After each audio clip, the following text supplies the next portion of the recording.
This is iRacing, the world's premier online racing game. iRacing puts you in the driver's seat to experience today's newest form of competitive motorsport, virtual racing, all from your home PC. Race virtually in endorsed series from NASCAR, IndyCar, IMSA, the World of Outlaws, Aussie Supercars and more. Take on legendary circuits like Daytona, Silverstone and the Nürburgring. Join iRacing's global online racing community and get on track today at iRacing.com.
Good evening and welcome. The Virtual Grip Network welcomes you to the Autobahn Sportscar Challenge this evening, coming from mid-Ohio, and my name is Steve Proudley to take you through the race this evening.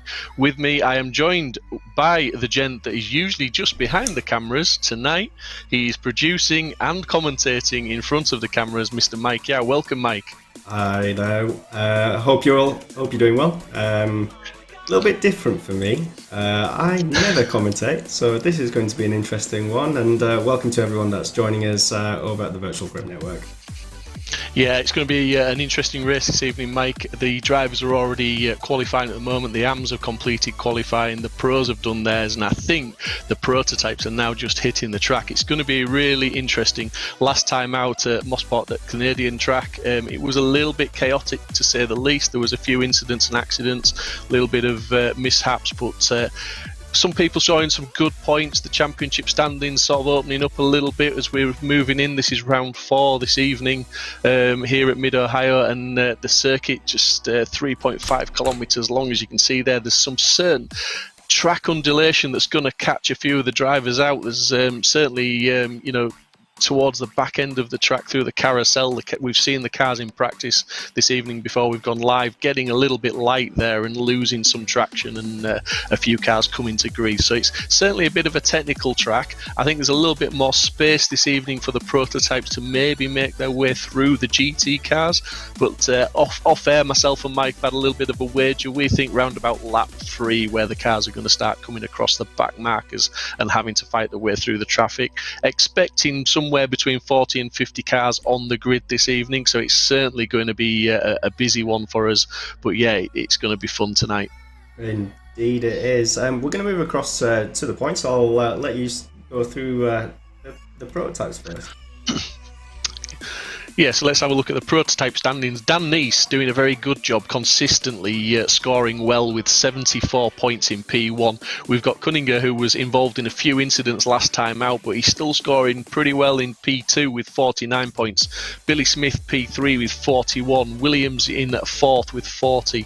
David Shutt in 5th with 31 points, but he's joint in 5th with Peterson and Bidwell down, so that's 3 drivers all on 31 points there, so very, very tight in the middle of the top 10 there. And then we go to Robert Tinsey in 8th with 30 points, also joined there by Bayo in 30 points, so 8th and 9th tied 30 points. And rounding out the top 10 is Robert Cocaine with 29 points, but he's also joined in the 10th place there with the 29 points.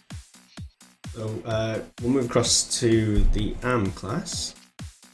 Yeah, the AM class is a little bit tighter affair at the top. We've got Trent Brown in P1 with 51 points and O'Keefe with 47 in P2. Robertson in P3 with 42 points. Ian Lake in 4th with 41. David Perry doing a good job with 39 points in 5th place. Caldwell in 6th with 38. Stifel with 34 in 7th. Santana, he's got 33 points joint with Iverson fighting for that P8. And rounding out the top 10, we have 32 points for car 97. Moving over to the Pro GT class, Paul Gibson, 111 points, got a healthy lead over Waszewski with 85 points in P2. Garner in P3 with 83 points. Haley in 4th with 79. Lacey in 5th with 75. Booth with 74 in 6th. Islam in 7th with 72. Tricotti in 8th with 70. 9th is Jones with 63. And then rounding out your top 10 is Pace with 52 points. So relatively tight. No one sharing positions there in the Pro class. But yeah, it's all to play for, isn't it? Dan Neese doing a good job to build up a lead there. And we saw Dan having a really strong drive last time out, getting a good result. But it's consistency. And I think to a certain degree with the prototypes, there's been a lot of luck or bad luck, depending which driver you are, for coming across the back markers, where you come across them, how they react to you, and how you get past them. It's certainly it's a game of it's a tightrope that they're walking with those prototypes sometimes. Yeah, definitely. I mean, for the last couple of rounds, it's been difficult. The prototypes have come across these GT cars a lot quicker than they probably anticipated as well. A little bit of impatience from a lot of the drivers, you would say. So sometimes they do put themselves in their own situation, as it were. But I think Mid-Ohio's a bit wider as well than the majority of the circuits we've been to so far. So hopefully that should make it a little bit easier. But the undulations of this circuit won't help a lot of the cars, as we well know what we saw during practice. Yeah, absolutely. You're quite right. There's sort of 3 reasonable straights where they've got time to get past the cars, but up through the S's there, I think that's going to be a little bit of a tight place to get past. I mean, with the prototypes, you've got to be confident. You've got to be assertive. You don't want to lose a lot of time. But as we've seen, sometimes the GT cars maybe aren't quite as aware that you're there, or you maybe as a prototype driver, they're forcing the issue a little bit too soon. They're not giving the GT cars chance to see them because, as we've said, the closing speed is quicker. But that's been the main cause of the incidents in the opening rounds is the prototypes coming across the GT cars. And I think it's fair to say that it's a 50-50 of sometimes it's the GT's fault, sometimes it's the prototype's fault. It's just one of those things, let's not forget we've got around about 50 cars on track.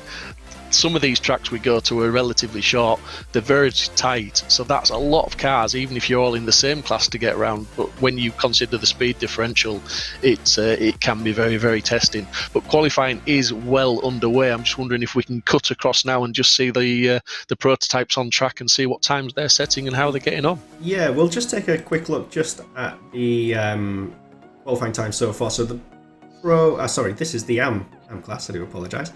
So as you can see, Robertson at the top of the times there, 1:29.42. But the grid from 1st to 18th only separated by 1.7 seconds, so not a huge difference between them. No, absolutely not. And we've seen that consistently throughout the championship in all the classes so far, that basically, they do seem to be able to put the times in when it's in the hot lap scenario, when they're just out there trying to get the qualifying and they're getting the best out of the car. They are lapping pretty close. And again, here we can see at Booth, Haley, Paisley, down to, 4th place, sort of a couple of tenths off there. It's very, very close. I mean, we're talking thousands, hundreds and tenths of seconds. as we said again earlier, to the naked eye, if they were crossing the line there without a stopwatch, you would be hard pushed to say who would cross the line first. They are very, very close.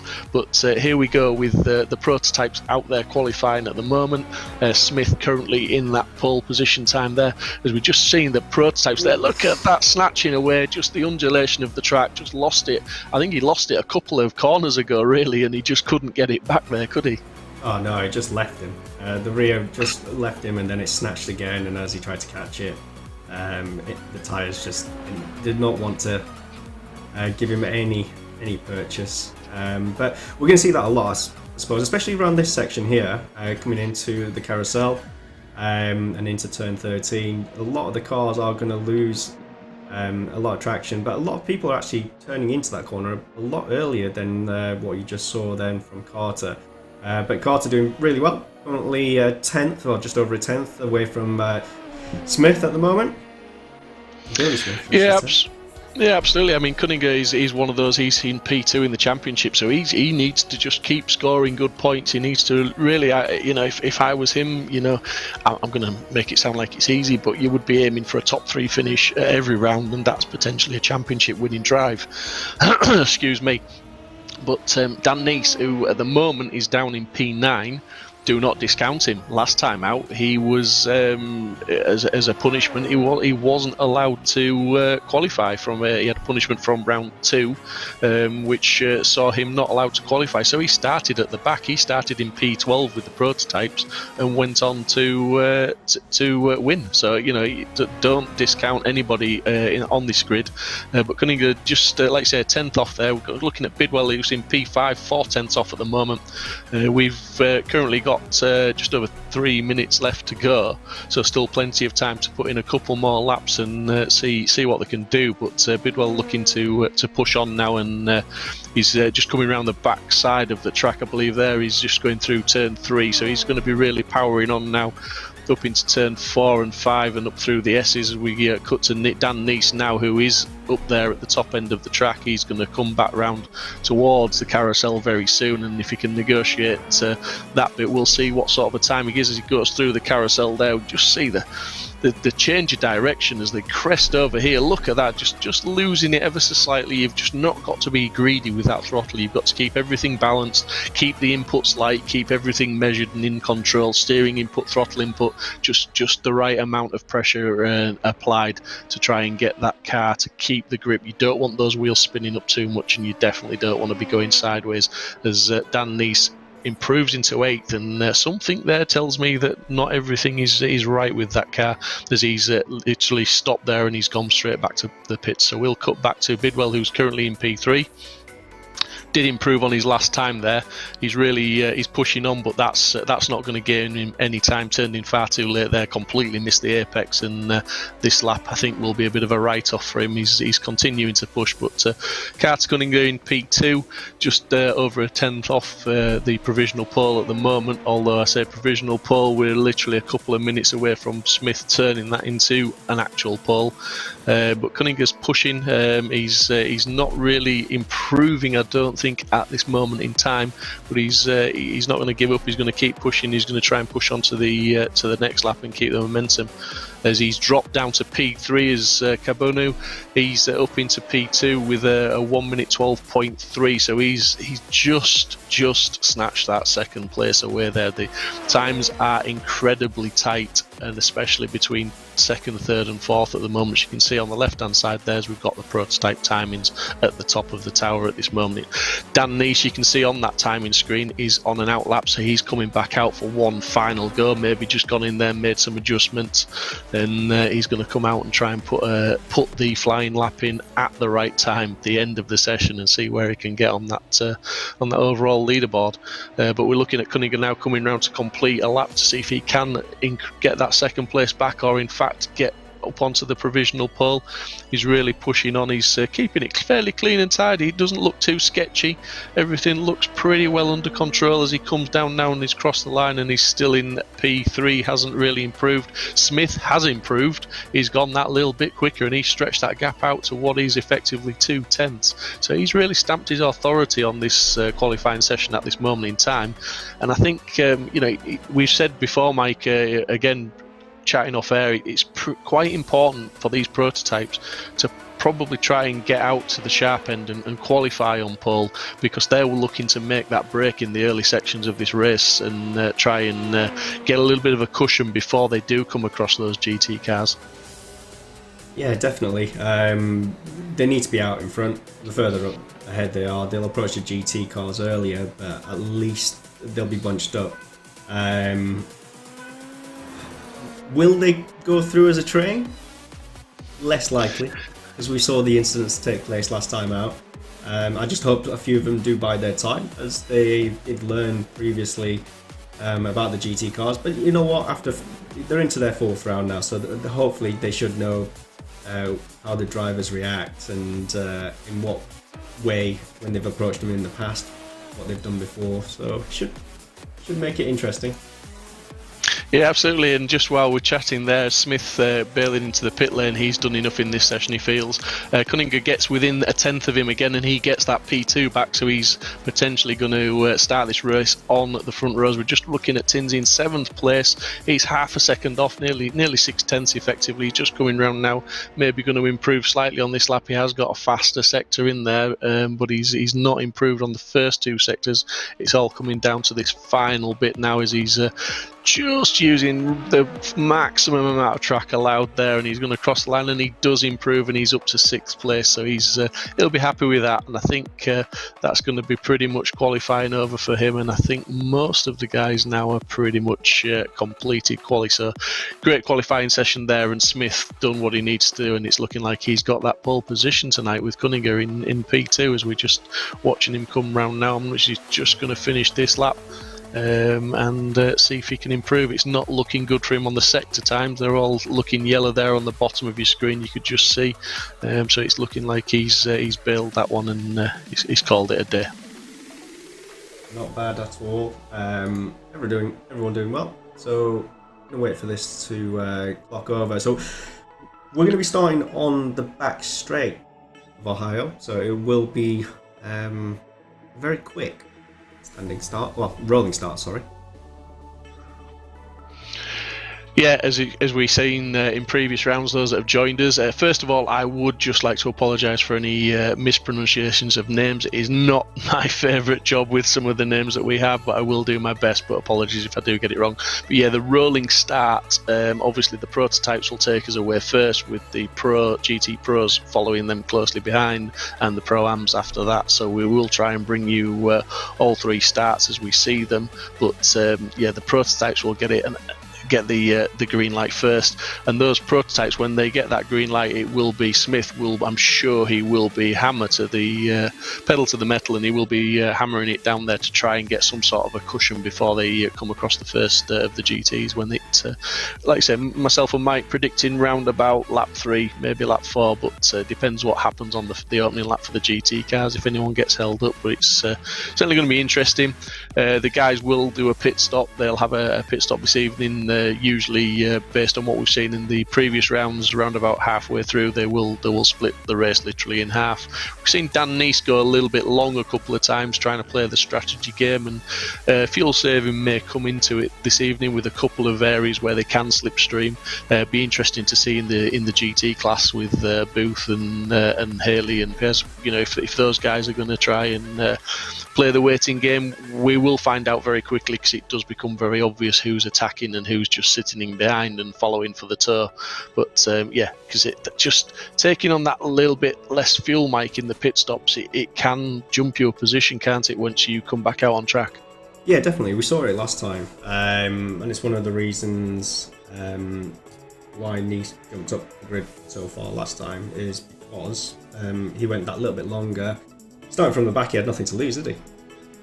No, absolutely, and to be fair, starting from the back, he saw the carnage that was the first lap. There was quite a few incidents the first couple of laps, and you know, he took advantage of with some skillful driving, it has to be said. He managed to avoid those incidents, and he was very quickly, you know, I remember commentating with you, and he was very quickly, he was up to P7, P6, P5, and then it was almost like, wow, he's up in a podium spot, and then before we knew it, he was up into P1. He had to defend very hard it towards the end of the race, but he defended, he did, and brought it home for a great win. So we'll see what he can do this evening. I mean, he's qualified in 8th.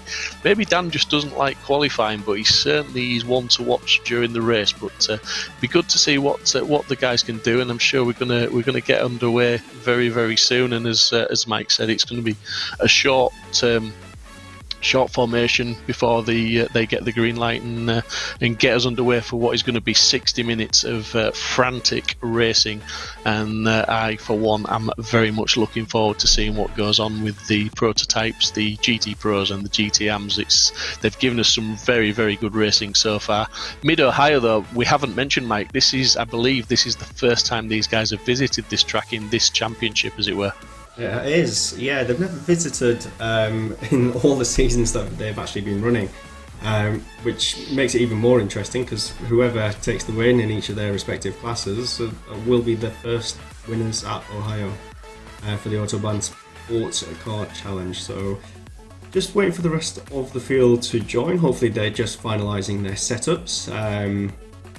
Do you know much about the iRacing setup, Steve? It's different every week, as they say.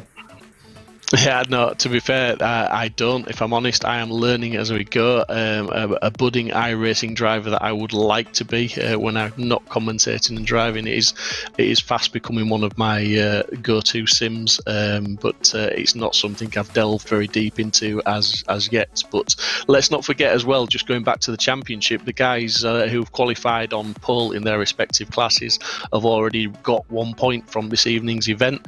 There is a point for the fastest lap during the race from each respective class as well as the championship points on offer for the guys tonight. So it's a long championship. It's not about winning every single round, it's about scoring consistently, and I'm sure the guys on the grid, as they all start to form up on the grid now, they don't need us to tell them that, Mike. They'll be going for the finish, and they'll be making some decisions, I hope, based on the fact that it is a long championship and they don't need to win every single race to be there at the end of the season. Yeah, definitely will make it interesting.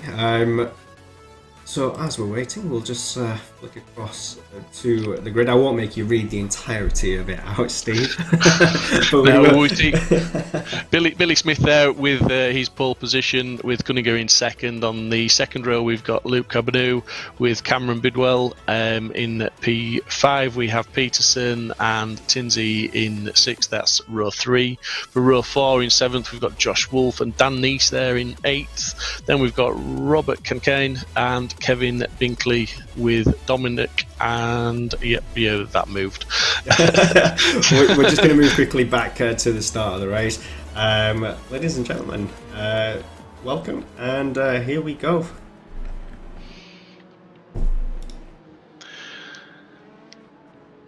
So Steve, I'll let you take it away. Yep, so we've got Smith and Cunningham now on that front row. They're just jostling round, following the pace car around and looking to get a good start. Be looking to get some heat into them tyres very, very quickly on these opening laps. The pace car's peeled away and these guys are we're just waiting for them to get that green light, and it'll be down to Smith to take it away for us once he decides to hit that loud pedal and go. He's been very tactful, but we're expecting them to go down this straight somewhere, I believe, and we should see them get to some racing very, very soon. Just weaving about a little bit behind, like I said, just trying to get some heat into them tyres, gain some advantage for when they get into that first turn and start to take it away in earnest. We can see the GT Pro just behind them. They're all lining up. Pretty impressive sight when you see all these cars on the grid, and you can see the picture down there of Ross Booth in pole position for the GT Pros. Smith is just keeping the field under control, as I say, at the moment, and he's just heading away, and he's going to be getting started round here, round about turn 3. There is a rolling start line. It's looking like he's pretty much revved up and he's bolted. He's gone. Yeah, he's gone. And it's Cunningham that's been caught on the hop. And I believe that's Cavanaugh on the inside, but Cunningham's managed to cut back across and maintain that second place. Nothing too silly going on there. We just see the guys a little bit further back, Bidwell and whatnot, getting all side by side. But now we see Booth coming round with the GTs all under control, and he's bolted now, and he's gone, and he's got the jump on the guys. He's gained quite a gap on them there. Got Piers and Haley there going side by side, looking to battle for P2 in the pro class, and it's looking like Piaz is going to have the advantage maybe here, I'm not quite sure, but looking back at Jones in the Mercedes, just looking to go through on Attenbury, but hasn't managed to do that. All line astern. Pretty clean start from everybody so far. Let's just drop back to the Pro-Ams, and they are away also.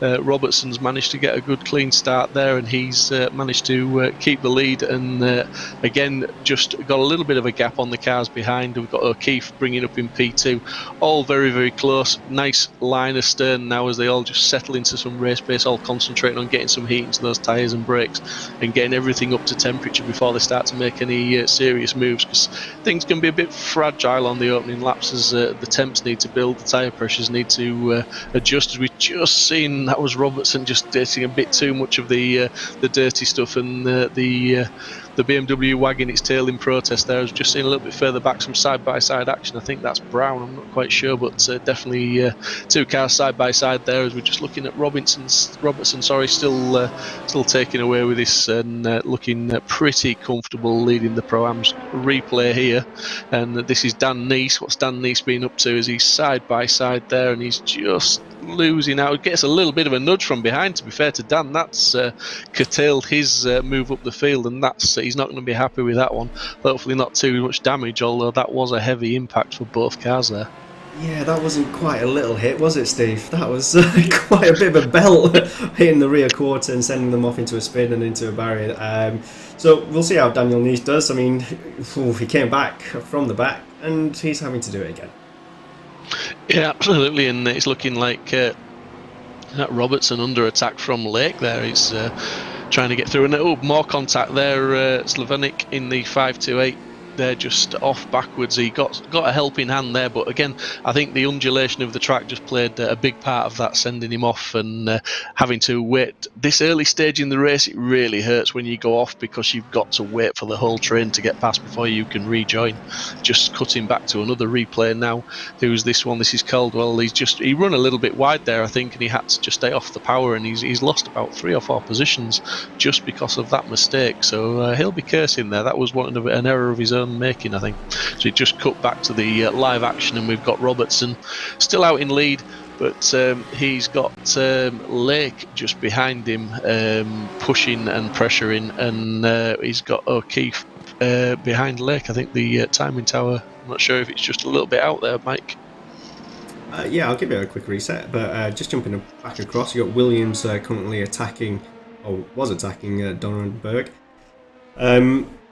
He's definitely a driver to keep an eye on. He actually, I think, did he get a podium earlier on in the season? I think he did. He did indeed, yes. And just worth mentioning, Billy Smith is out there in the lead, and he is setting the times. He's currently the man with the fastest lap of a 1:13. Cunningham still holding that P2, which is great news for him, because he's the man that's currently P2 in the championship, and with his rival Dan Neese just having a little bit of an issue there, currently running around in 13th place now. He's looking to close that gap at the moment. We have obviously got a long way to go. We're only just over 5 minutes into this race. Looking at Williams now, he's a quick lad. He's shown some really good pace. He's had some unfortunate events, but he's still managed to have some good comebacks, as we see, just very, very loose there and very, very wide. He had to back out of that one. He was closing up on P10 there, but he's had to back out of that move and just eased off, but he's closing back up again. Smith just completing another lap and setting yet another fastest lap, but I think the likes of Williams behind now, they'll be finding their pace and they'll be starting to set some laps, although that last lap of Williams was a 1:14. So Smith's got nearly a second at this moment in time on Cunningham. And as we said earlier on, these guys up at the front, they'll be looking to try and extend that gap as far as they can to get a cushion, because once they start having to lap the cars and you're coming across 30 odd GT cars that you need to start and cut your way through, being the first man there, as we've seen Williams now just behind that battle ahead of him. Sherburn's just being passed by Donenberg for P9th, and now that brings Williams right into the battle as those two have slowed each other down by fighting away, and Williams he's just playing a watching brief. He's playing the sensible game, he's playing the long game. He knows he's got a long time to go. We know he's got the pace, he's had the pace throughout the season. He knows how to wheel this car around at high speed, and looks like Sherburn just got a little bit loose there. That's going to give Williams the run now, but he's just got nowhere to go as they come through. As we just on board with Williams, and I think he had to lift there, and he's lost the car all on his own. I think I'd like to see a replay of that, but we've got Ferrari off in the head as well. But I believe Williams had to he just lost it as a bit of lift off oversteer due to the undulation of the track, I think there, Mike. I don't think there was much else in it. Yeah, I mean, he made a slight contact, hit the brakes, and you are right, just a lift off oversteer. I think the camber change did not help him at all on that one, but hey ho, as long as he gets back on his way, that's the main thing. But unfortunately, he is in 13th place, and with quite a considerable drop in time. Yeah, and it's Williams that we've seen in the previous rounds that's had some bad luck as well. But hopefully he can make a recovery there as we just cut back into the Pro class, and we've got Jones here in 5th place in the Mercedes, coming under a bit of pressure from Islam behind him in the Ferrari. Islam's shown some good pace in previous rounds. He's always there or thereabouts, and he's certainly always battling with somebody. And tonight he's no different. He's very, very close to Jones. He's looking to make a move. He's not trying to fuel save. He's not trying to sit in behind Jones. He's looking to, for me, he's looking to make a pass. This isn't the part of the track to make the pass, but he's lining himself up now as they're coming round, and he's trying to get into that slipstream, and he's certainly in a position now where he could, if he got a little bit closer. There we go, Mike. We are now coming up to the LMPs are well and truly in amongst the GT cars. We're on lap 7, but they're already cutting their way through, and it looks like most of the GT cars at the moment have been compliant, and there's enough room. The prototype cars are finding their way through, and as close as they are and as much as they're battling, they're all making their way through relatively cleanly at the moment. Although, that's the difficult one, isn't it? The GT cars taking his line, and the prototype just so much more downforce, and having to go around the outside there as Tinsley's just finding his way around. And when you're offline on this track as well, it's difficult because of that undulation, as we've said, and if you have to lift off and the weight transfer snaps, as we saw with Williams, it can soon end in tears through not really anybody's fault. Yeah, definitely. I mean, it's definitely playing into the drivers a bit further back in the prototype class, as the guys up front are getting through the traffic.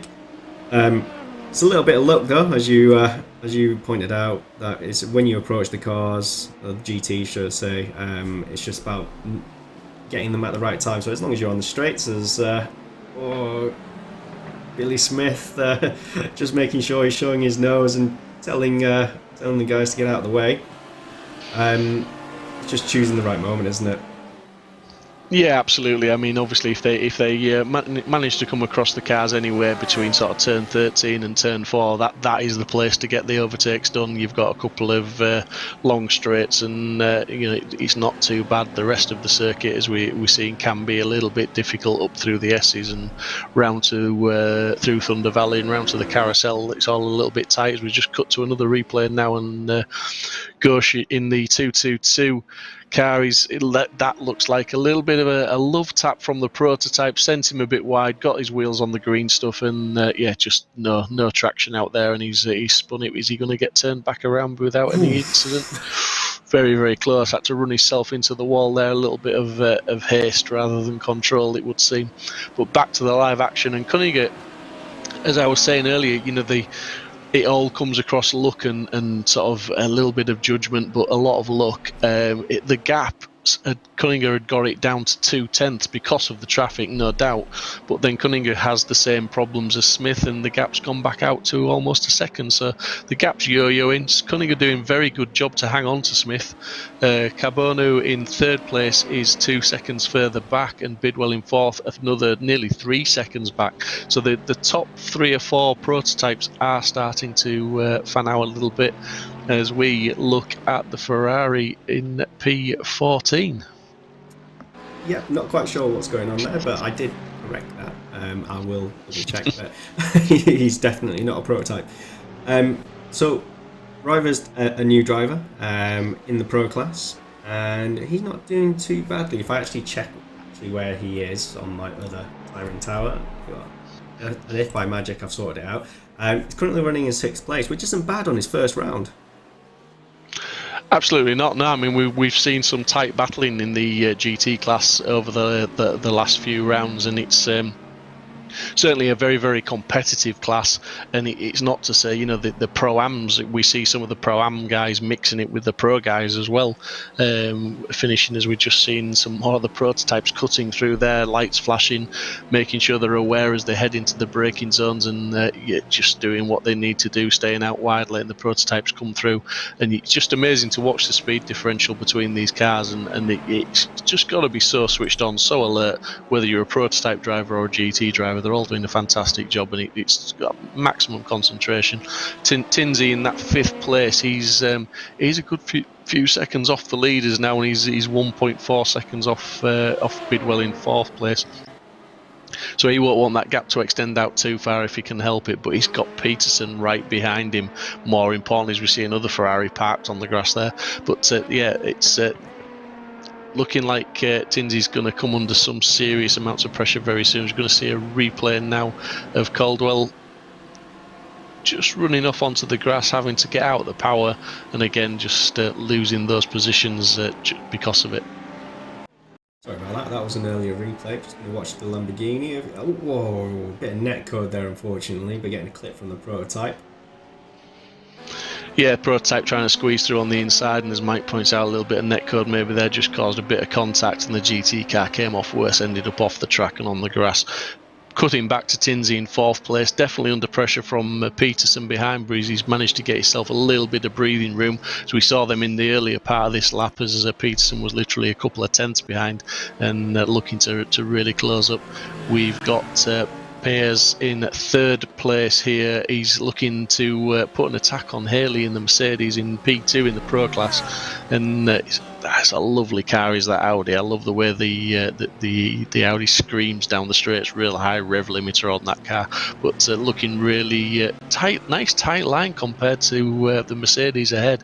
Looks like the Audi's just got it set up maybe a little bit better. He's managing to turn that car a little bit sweeter, and he's certainly putting some pressure on Haley in the Mercedes. But we've seen Haley at previous rounds, Mike. He does know how to soak up the pressure. He can drive a defensive race.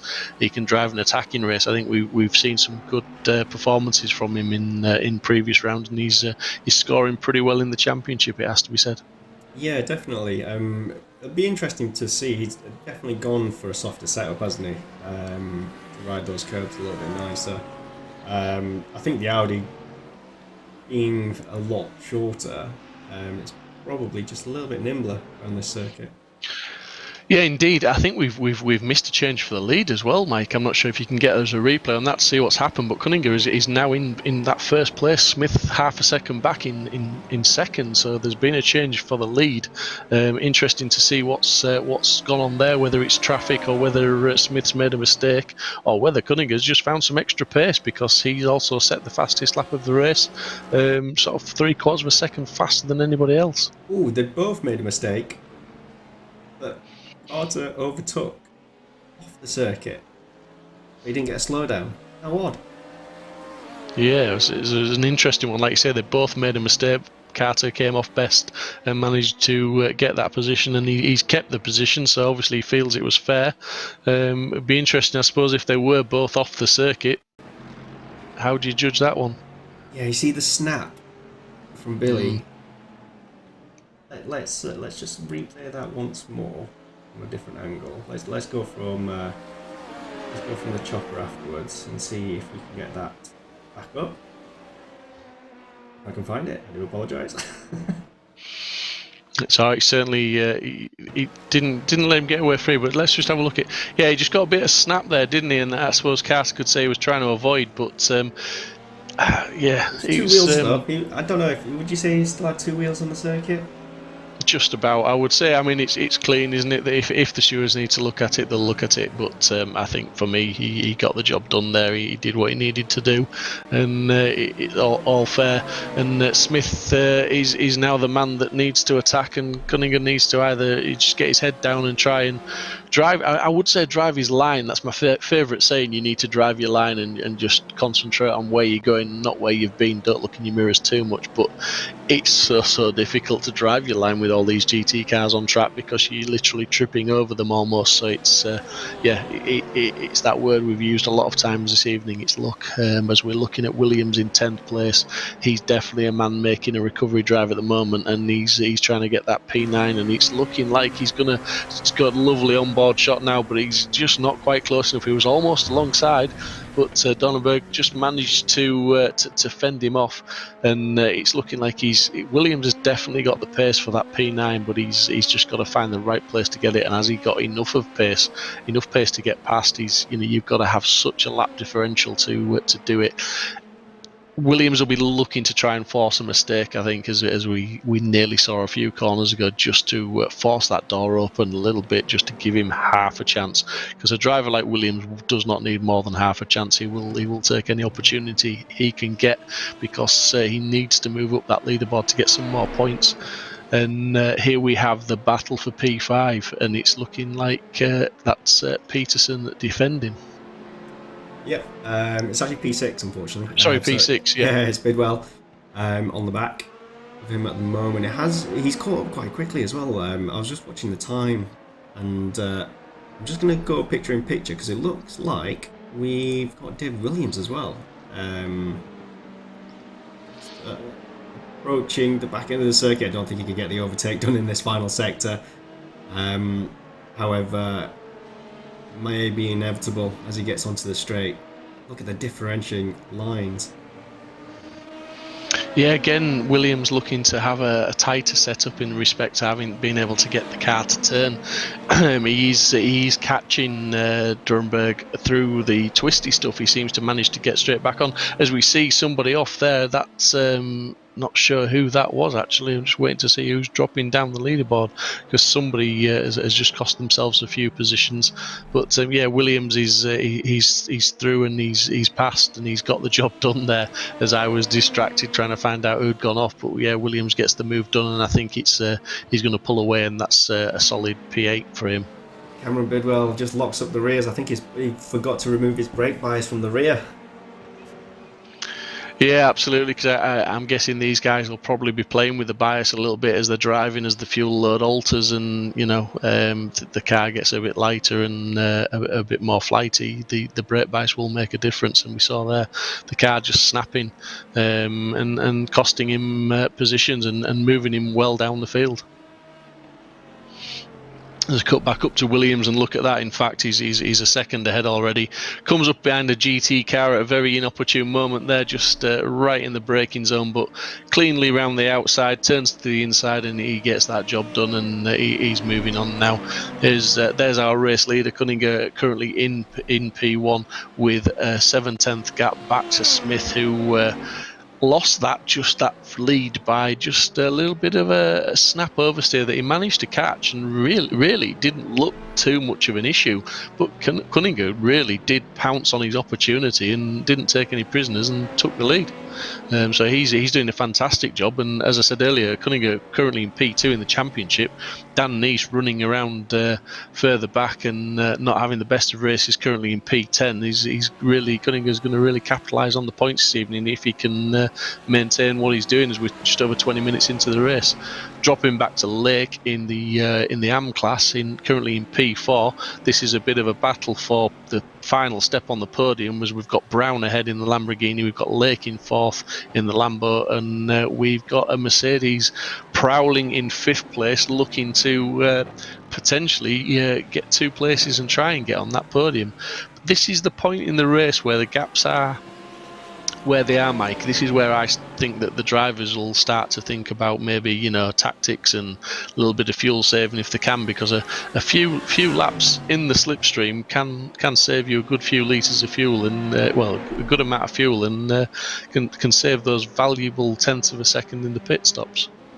Yeah, I agree with you. I've just been keeping an eye on Smith, and he's actually been very, would I say, lucky through traffic? I'd probably say that, where Carter's having to wait a couple of corners before he can overtake some of the GT cars, and this allows Smith to actually catch up at the back end of the car. So just as I speak, it's exactly what's just happened there. And if you've noticed, Smith is able to get through the GT cars a lot quicker at the moment, which is actually helping him a lot. So, here we go. Battle for Pro-Am, and it looks like one of the Lambos has peeled off. Does it make their way across the start-finish straight? Yeah, potentially. I'm not sure if they can go to the end from there if they pit, but potentially they can, so making their pit stop and maybe just not wanting to be in that battle. But yeah, as you say, it's like Cunninger's opening the door and Smith is following him through and saying thank you very much and keeping within half a second of him and very much keeping the pressure on for that P1. Looking very, very, very tight at the moment, and as they're trying to force the move, and Smith will be keen as he's getting ever closer. He is in the slipstream and he's drawing onto the back of Cunninger now, and he'll be trying to make Cunninger sweat a little bit, keep the pressure on, trying to force him to make a mistake, just like Smith made that mistake that allowed Cunninger to take the lead. And again, just catching the GT3 car, arguably the wrong spot, gets the door forced open, and Smith says thank you very much, I'll try and follow you through. But actually on that occasion he didn't get through, and that's maybe just a little bit of justice for Cunninger there, who's been working very hard to stay ahead, and he's now he's managed to get a GT car between them. So Cunninger will be very keen now to try and keep it clean and push on and try and get some keep those seconds in between. He's got just over a second, nearly 2 seconds between them, so he's definitely pushing on. Yeah, sorry, Billy. I did a bit of a curse to the commentator then. I haven't commentated in many, many years, and yeah, I've just put that one on you. But I can see him catching up at the moment. We'll keep an eye on that time, but moving across to the pros in the GT class, and Haley trying his best to catch up. He's got Pies currently on his rear. Yeah, the Audi's been pretty much stuck to the back of Haley for the majority of this race, all 23 and a half minutes of it so far. And the Audi, he's just not really, he's not got the legs on the Mercedes. He seems to catch him through the twisty stuff, but the Mercedes does start to pull away a little bit on the straights. You'll just see the gap maybe just go out a little bit now as the Mercedes just drifted over the brow there very, very nicely, and all totally under control. We've just seen the GT's too wide, and then it's made 3 wide by a prototype, just trying to take the 2 cars before the braking zone, and definitely job done as Garner in 7th place in the pros just stays nicely out of the way, but he's got the Lamborghini in P8 just behind, pushing hard and potentially trying to take that P7 off him. And it's looking very, very close and very, very tight. Very, very good racing here tonight, Mike. There's not been, dare I say it, touch wood, no commentator's curse, there's not been too many mishaps, as Mike brings us a replay now of Peterson, who's maybe going to show me to be wrong. I think he just loses it. There you go. Yeah, just lost it. Just that weight transfer. Yeah, weight transfer, running a bit wide onto the curb. I don't think there's any problem with running onto that curb and using it, but he just maybe he just had to lift off. Maybe he felt he was running a bit wide, and I think the unbalance of lifting off the weight transfer, and that just took away some of the downforce, took away some of the grip, and off he went. Oof. But looking very busy there, as we just seen some of the cars come through. Not quite sure what was going on there, but there was a couple of prototypes battling away, and we're seeing another that's Dan Neese trying to fight his way through, and he's pushing on hard now. He's very much on a recovery drive. He's into P9 again. He's had a bad start to the race as Dan, as we just cut back to Garner, who was these were the GT3s that were just tangling up with Dan there, and these two are battling very hard. But don't discount Dan Neese from where he is to potentially get on that podium still. He can still do it. It's a big ask from now, but as somebody's off again, that's somebody off there big time at the side of that. Is that Dan Neese? It is. Yeah, so he's just lost the back end. I'll get the replay up now, but that was all on his own again.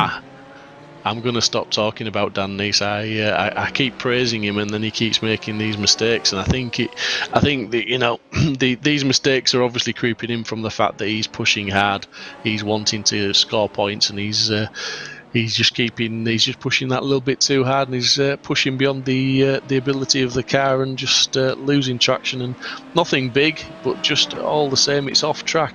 I would like to think that he's repaired that earlier damage potentially, because he's off the lead by a fair way. So potentially he's repaired that damage. I wouldn't think he's driving around with damage, but that would explain maybe why he's seems to be losing a little bit of aero. But we've got Peterson here in P10, looking at Bidwell in P9, and it's all getting very, very close and very, very frantic here as Bidwell is flashing the lights at the GT cars. He wants to be through, but Bidwell in his haste to follow through there.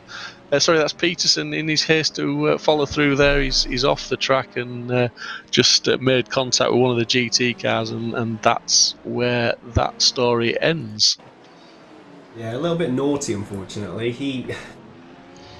You could see what he was trying to do, but he didn't need to do it.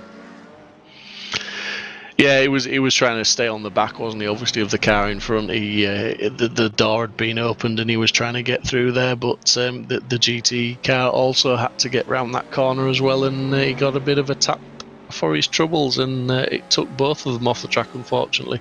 But we're just looking here at Jones in the Mercedes as he's putting pressure on Atterbury in the Porsche ahead, and trying to get that position away.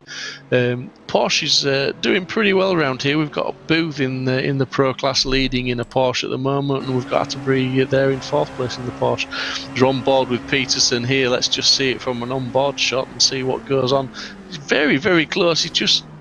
Ooh, yeah. When you look at that, it's actually different, isn't it? He didn't do a lot wrong, really, did he? I mean, he wasn't quite as tight as the car in front. Maybe he could have been a bit tighter and he would have squeezed through. But one of those, isn't it? It's multi-class racing, and these things happen, and it's very hard sometimes to pin the blame on any one driver. But looking at Jones again now. Another replay. Sorry, I've got to have another look. Yeah, he just wasn't as tight in the line, was he? So he was just pushing out wide a little bit, and the BMW was turning. So I don't think the BMW necessarily did anything wrong either, to be fair. I think he's just one of those things, potentially a racing incident with mixed class racing. But Jones in P5 in the Pro Class, running within half a second of Attenbury in 4th. Here we cut to Haley, who's in P2 in the Pro Class, and he's half a second off Booth, who is in that Porsche in the lead that we were talking about. And they are very much at the moment mixed up with a prototype car, trying to force his way through there, and he's trying to get back into trying to get past these cars. Look how difficult it is, though, Mike, through this section of track, through the top end there, through the twisty stuff, to try and get past it. He had to really just sit in there behind Haley. There was nothing he could do while that GT car was sat on the racing line. Yeah, it seems to be that through the sort of medium and slow speed corners, the LMP is actually struggling quite a lot, isn't it? As they try and make their way through. Tinsey was the driver that we've just been watching struggling, and then a bit further behind was the car number 1. And that is, if I'm not mistaken, is it car number 1? I must be looking at the number plate wrong. I do apologise. I think that's David Williams.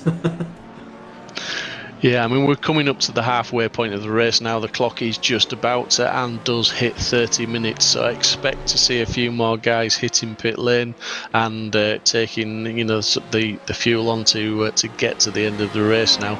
But just seeing how busy it is, and Pierre's still stuck to the back of Haley. As that prototype, he made the move, and then it looks like he just overcooked it going into the corners, and it's all got a little bit busy again for him as the Audi almost tried to go back past him there. I'm not sure how happy the prototype will be with that move, but at the end of the day, you know, if you've got it wrong and you're off your line, he's entitled to do that. But yeah, the prototype's not always making the easiest work of passing these GT cars. Yeah, causing themselves more issues than they really need to. But that was David Williams. He's, like you say, he's actually trying to make his way back through the field. Really struggling at the moment, though, because he's almost overdriving a bit angrily as he makes his... he just made his way past one of his teammates in the GT class.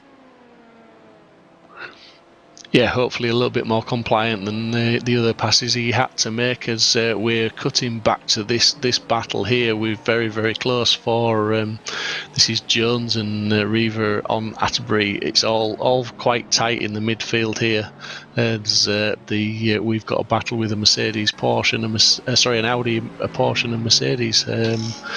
All looking very, very close, and just not really. Just look in the background there, almost 3 wide.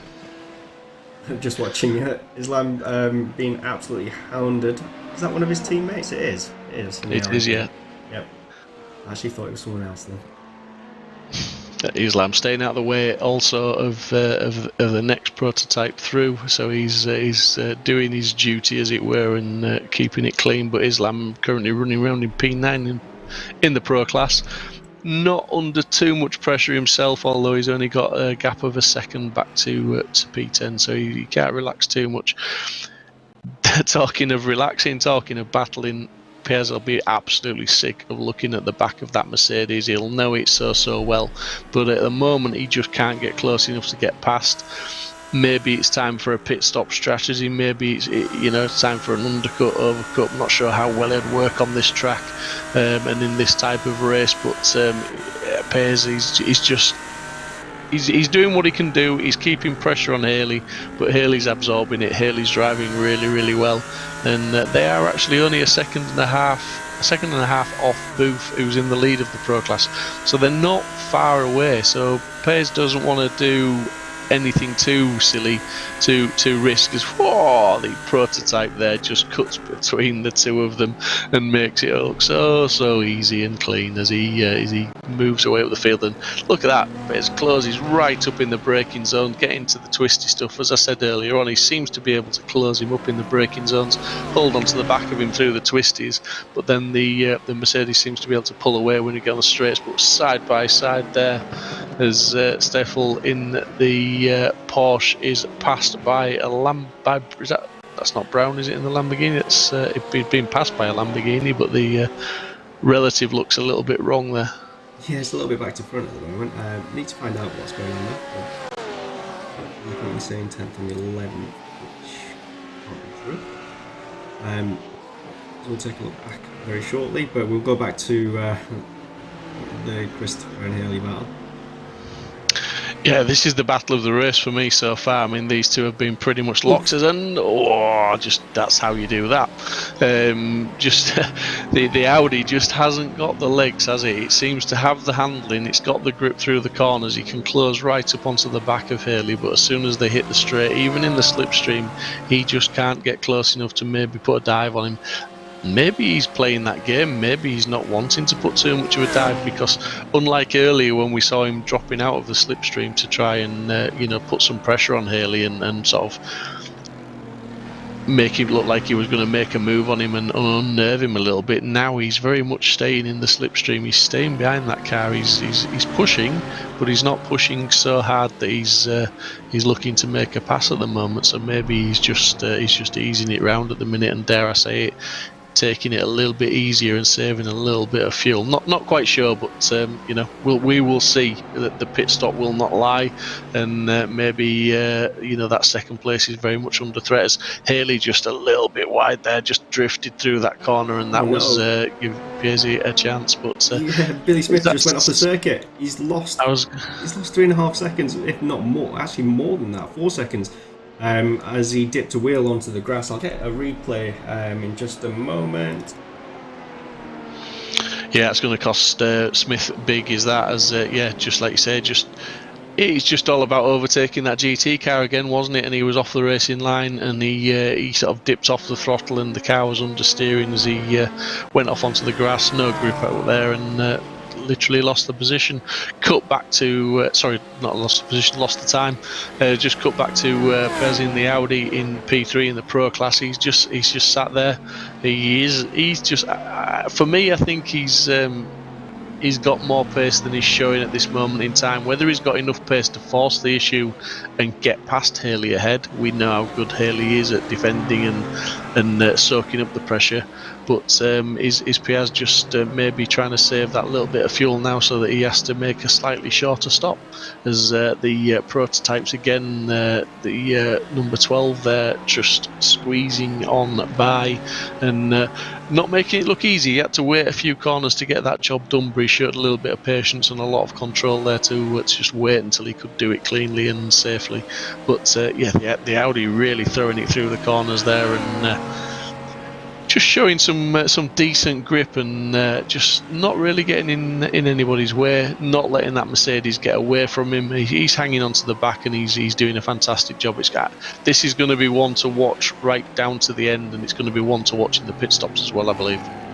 Yeah, definitely. I was actually thinking that about when they're due to stop, and if they will actually just shadow each other, or will one go a little bit deeper for that extra lap to try and gain some time. But with the traffic that you've got, it's a big risk with the LMPs coming through, because you do lose a lot of time. If you actually notice, Booth has actually gained half a second whilst these two have been fighting, and also the prototypes have actually been coming through the GTs. I know the GTs are due, or the prototypes are due to come up to Booth now as well, so it remains to be seen. In theory, they should really be working together, but I don't know if Haley's a little bit more defensive, which means that Christopher's holding back, or is he being held back? It remains to be seen.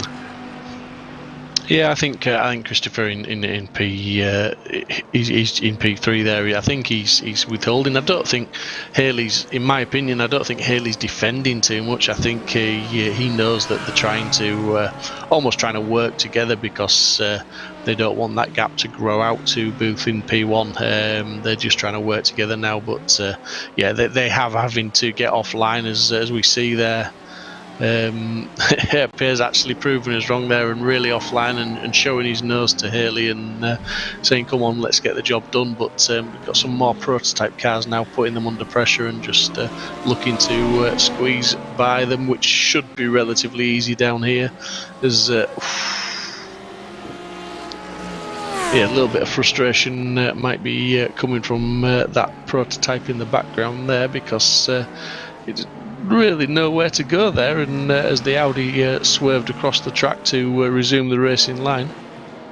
So Joey Atterbury just losing the back end of the car, and sideways moment. Yeah, absolutely. Managed to keep it out of the wall though, so hopefully no damage, just a little bit of tyre overheating as he then reverses into the wall.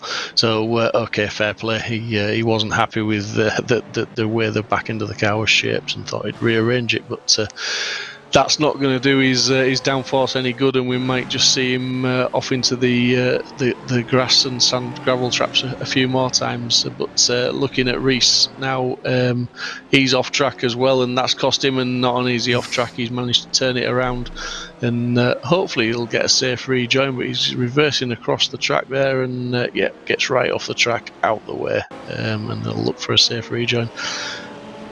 There's Dominic in the 913 there. There's somebody well off in the background there, just overcooked it by the looks of it from what we saw. But quite a few replays that I'm just catching up with. A few of them are definitely losing a bit of concentration, and possibly some tyre.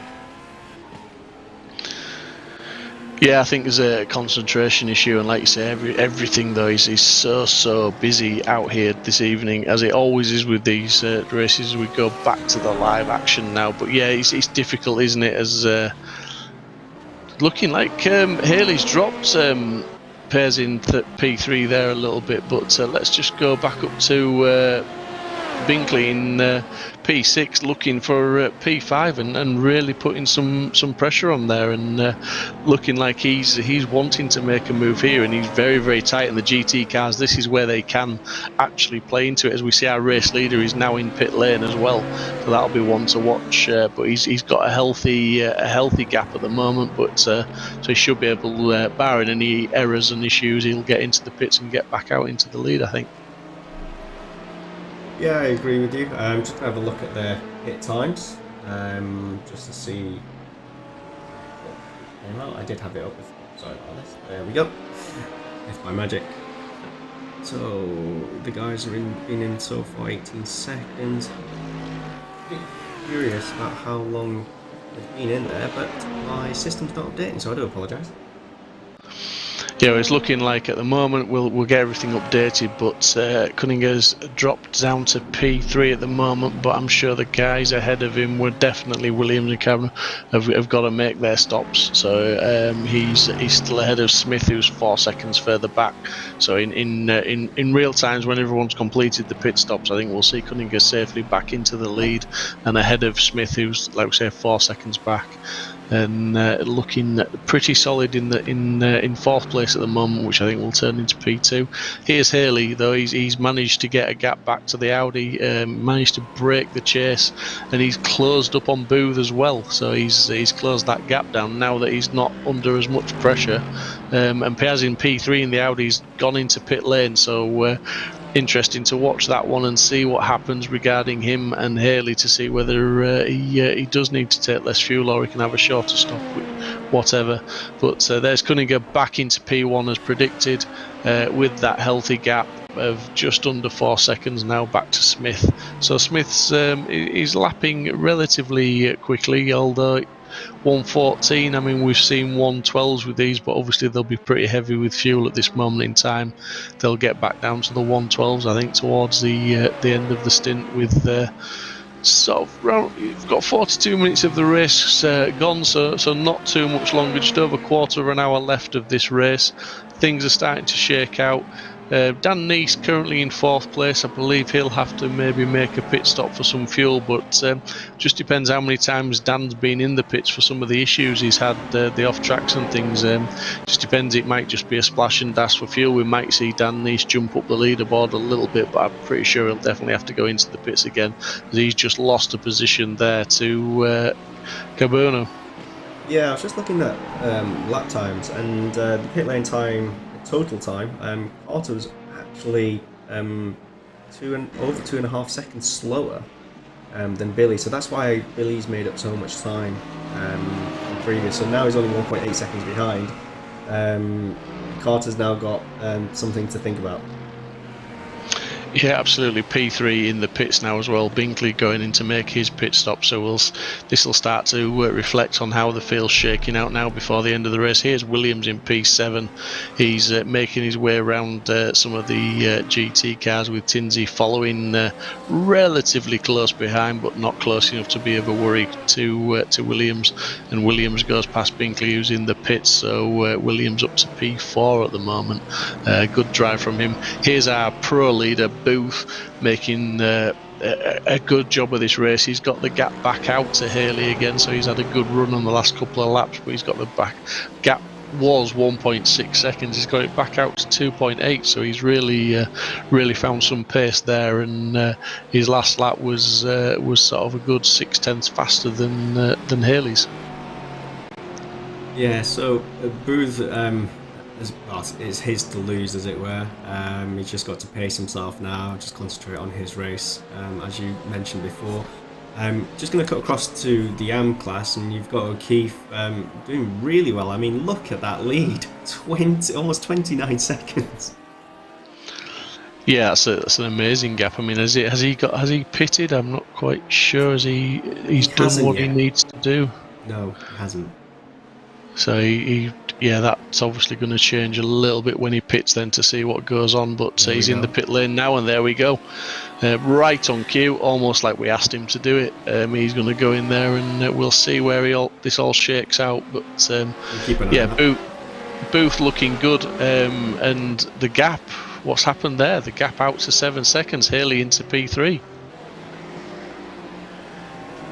So is that?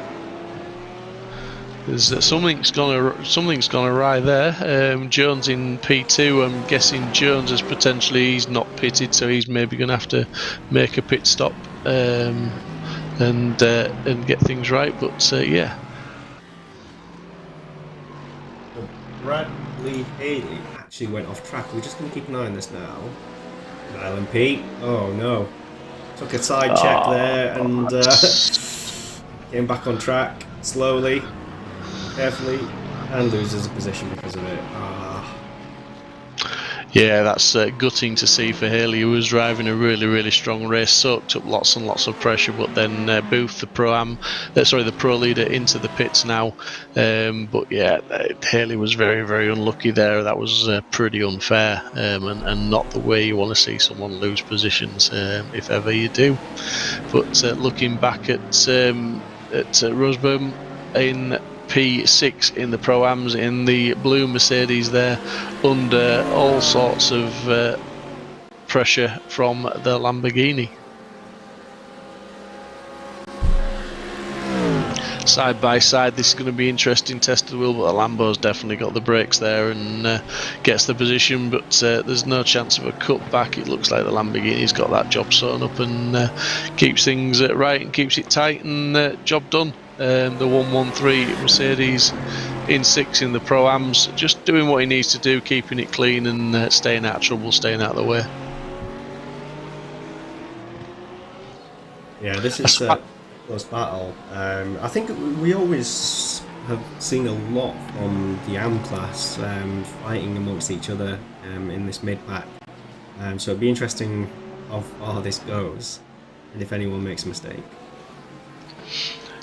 Yeah, I mean, the actual battle here is between obviously the Mercedes and the Porsche. The Lamborghini, I believe, is just it's just putting a lap on them. I believe it's sort of out of position. Oh, I see. But yeah, I think it's looking pretty tight. And as you rightly say, the AM class have given us some good racing, as the pros. The GTs have been very, very close. They do seem to be a bit closer than some of the prototypes. I think with the prototypes, there's just so much luck involved with fighting your way through the GT field. But Cunningham is the man that's doing it this evening. He's going to extend that. He's not going to extend the championship lead. He's going to close that gap to Dan Neeson. It'll be interesting to see where how that all pans out. It's what he needed to do this evening, and he's done it. And right on cue there, Mike, with the shot of Cunningham, as we've just seen a replay of Santana, just lost it. Just again that old phrase of weight transfer and lack of grip. But Cunningham, yeah, P1, looking like he's pretty solid. Although that Smith closed right up behind him. Smith has closed in. Yeah, I was just going to keep an eye on that. I noticed at the time drastically came down on that lap, and I don't know if Carter got stuck. Yeah, well, Carter's last lap was a 1:14.2 and Smith's was a 13.6, so yeah, it's good half a second difference. But I mean, I think it's been a consistent thing from Smith, because that gap, if you remember, after the pit stops was around about 4 seconds. So he's brought it right down over the last few laps. He seems to be consistently quicker than Cunningham, who's currently in that P1, but very much under threat now with 10 minutes left to go. So he's going to have to defend hard for 10 minutes now if he wants to keep a hold of that win and stay on the top step of the podium, because Smith is looking to regain the lead that he lost early on in this race, isn't he? Yeah, definitely. He's only got himself to blame, unfortunately, as he snatched it on that curb, but he is catching up really quickly now. Only 3 tenths between them as they come across the stripe. Yeah, just look at that. A fantastic shot from on board with these prototypes, but just hear him rattling through the gears, you get a real feeling his speed to hit the braking zone there, and which really closes up on the back of Cunningham. It's all about getting the power on here, but with this track, as we've said so many times, it's not just about getting that power on, it's the undulation of the track. It's applying that right amount of pressure to the throttle and the right amount of steering input just gently, so that you don't unbalance the car, you don't get too much of a sudden snap of weight transfer to cause Carter lose the grip. But look at Bidwell here in P8 and very much looking for P7 at the moment, and looking like he's a man on a mission, because there shouldn't be any more pit stops for these guys now. It should be a race to the checkered flag, and as I said, just under 10 minutes to go now, so they're very much fighting. But back to our battle for the lead within 2/10 now, and Smith's really putting the pressure on Cunningham. I'm wondering now if he can, if Carter can soak this pressure up. Has he got enough left in the bank? Because he's obviously been losing the lap times. Psychologically, he saw the relative times coming down to what it is now, and he knows that Smith's on a charge. Smith's really pushing, and Smith's found some pace at the right point in this race, and he's really looking for that P1. He's driving clean, he's driving safe, and there he goes. He dives for the inside. Is he going to get the job done? No, he isn't. Carter just cuts the nose off there and takes the line, and Smith had to back out of that. But that was an intention, a show of intent there, wasn't it, Mikey? Really, he's not messing about. He's gonna lunge, and even if it's from a few cars back, he will do. Carter's just trying to put a few of the GT cars in between him now. He's trying to get past them as quick as possible, but he's getting held up behind one. He's having to go off the line, and going off the line might open the door for Smith, but Smith's having to be very careful. Doesn't want to get caught up in anything here. He just wants to hang on to the back as he's having to go around and makes contact with the GT car. The GT car goes off, loses it, but Smith manages to keep going, and that's victim of war. Yeah. One casualty so far, and we'll have some replays coming up very shortly, but don't want to cut away just yet whilst we watch this battle. Yeah, absolutely not. No, let's stay with the lead battle here if we can, because Smith has definitely got a significant pace advantage, I feel, over Carter. Cunningham in P1 at the moment in time. He seems to be able to close that gap down at will, and look how hard he's pushing there. He's going to snap to the inside of that Mercedes, and he's going to be right back on the rear end of Carter. Cunningham runs a little bit wide, and that's the door wide open. They're going to go side by side through there, and Smith, I don't think he can get the job done there. He falls back in, but that's a little bit of a mistake, and that's what Smith wants to see. He knows the pressure he's applying is working. He's all over the back. He's within a tenth. He's almost alongside. He's going to draw alongside. Cunningham pushes him to the outside. He can't do anything there, but that's going to change to the inside. And is he going to complete the move there? Is he going to get the job done? He's not, because Carter's going to stay there too wide all the way through. Manages to stay back on the inside. This is switcheroo. This is it. He's got past. Smith has got the lead back. That was fantastic driving from both drivers, but Smith made his intentions known very early on there. He got alongside, but Carter, has he got anything? Has he got an answer? I don't think he can answer that one, Mike. Yeah, oh no, and also that GT car caught Billy out, and thankfully he managed to actually get around the GT car, not allowing Carter to get past. But Carter's got a big job on his hands, because he lost a bag full of time there, and as you can see, wow, Billy is actually pulling away. Two very different lines into the corners, and I think essentially it's onto the better driver on this occasion. Yeah, I think to be fair, I think Carter will be saying now, it's a long championship, as I've said many times this evening. It's a long championship. He's doing a good job. Dan Neese is. I'm just looking for Dan Neese actually on the leaderboard. He's not on the leaderboard. Has he retired? Looks like he has. So it looks. Oh, no, he is running. He is running. Apologies. He's down in 12th place, but he is considerably down. 3 laps. The next driver, Sherman. Yeah, so we're looking at Dan Neese not scoring as well this evening. So, Carter Cunningham take that second place, close the gap up a little bit.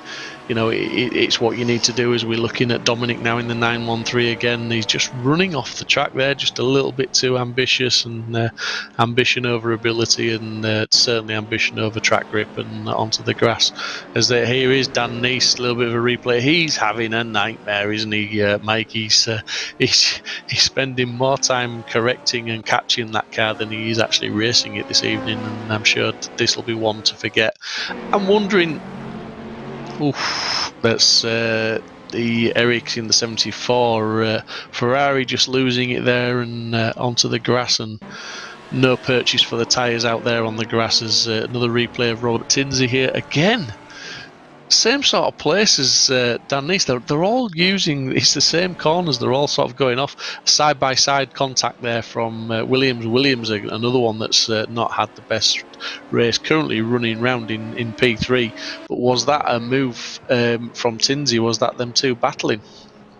It was, actually, when we cut back across. So, the 492 there of Barney just going off track. Oh dear. That seems to be the Achilles heel through that final sector, though, for all the LMP cars, if you've noticed. Yeah, it is. I think it's that the thing we've been saying all evening. It's the undulation of the track. It's the weight transfer, and it's actually trying to take GT cars and running offline and not being on the line. You know, when you're hot lapping and you're running the perfect line, that's it's all good. There's Smith just making a little bit of a mistake there, and I thought Carter was going to get a sniff up the inside and go for it, but didn't quite manage it there. But he's hanging on to the back of Smith. I thought Smith might actually pull away. I did think Smith had a better pace advantage than that. Maybe it's the GT cars that are keeping them close together. Maybe Smith just cannot get a clear track ahead. But Carter going to get just down, trying to force down the inside, but that's not going to work because there is a GT car on the inside, and that's going to stop Carter in his tracks. But he's not giving up, Mike. Credit to the guy. He's really pushing, and he's right on the back of it. He's not settling for second place. He's not doing what I said and just run round for second, get the points. He wants the win. He's flashing the lights. He's putting the pressure on. He's in the slipstream. He's not going to get through there, but he's going to stay close. He's going to keep the pressure on for another lap, and he's going to say, look, Smith, you've got past me here, but I'm still here. I'm going to try and make an attack on you, and you have not got this. We have got 3 minutes left. We've got a couple more laps in the bag to go, and you're not going to get this one easy. He's definitely not. He's more GT cars ahead. Smith's just got a little bit of a gap there. Carter's not close enough to force a mistake, but look at Carter just flashing the lights. He hasn't given up on it. I tell you He's definitely pushing.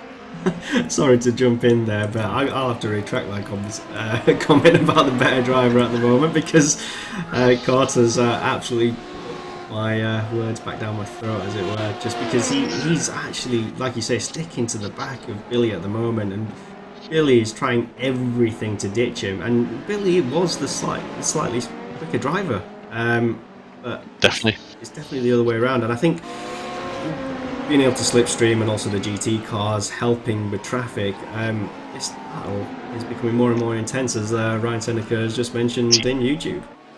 Yeah, I think to be fair, I think, you know what, just watching these guys again, it's I think it's a case of the car in front is coming up against the GT cars and just holding the door open for Smith's holding the door open for Cunningham. It just seems to be, if Cunningham can stay on the back of him, he can follow him through. When there isn't a car in front, it just seems that Smith has got that bit of pace. He does open up that ever so slight gap. Not to say Carter's massively slower, you know, I think we've done him a little bit of an injustice. He's hanging on there, but he's look at how close he is. He's really trying, and yeah, we better be careful what we say about Carter, because it might well be Carter that we're interviewing after this next couple of laps. Definitely not long to go now. I think we're probably looking at another lap after this. Yeah, based on the lap times of 1:13, 1:14, definitely just one more lap to go, I think, because they're going to come round and take the white flag to get us on the final lap, as we just looking back to P8 and battle for P7. In fact, every bit as close as the battle for the lead, and this is what I love about these guys. They are scrapping for every single point.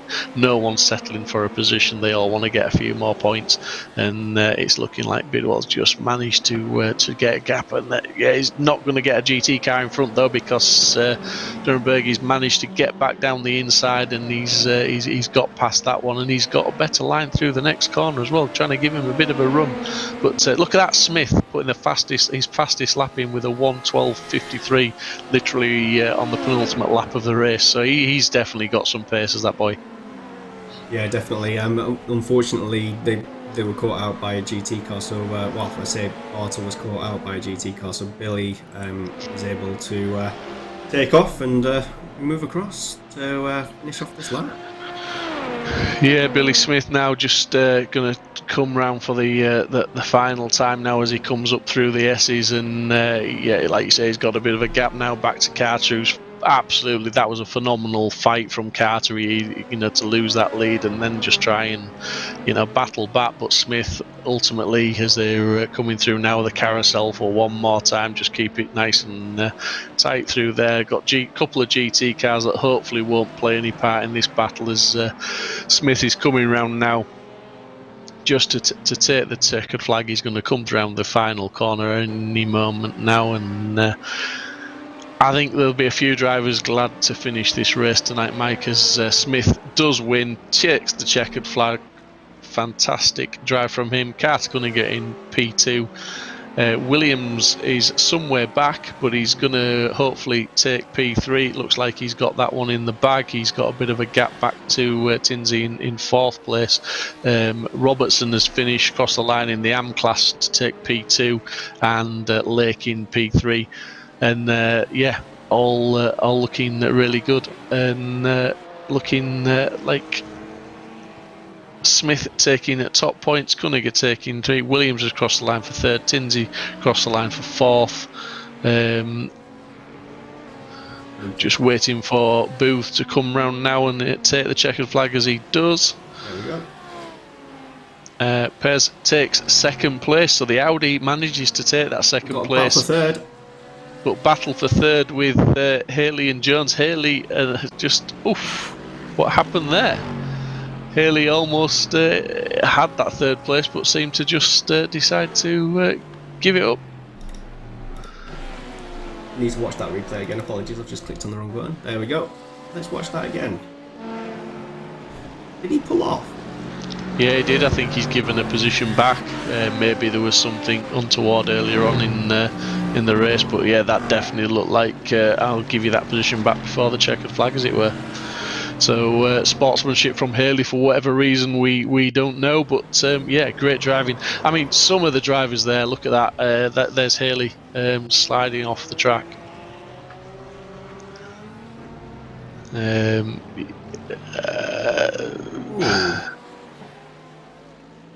Is that because of the rejoin, do you think?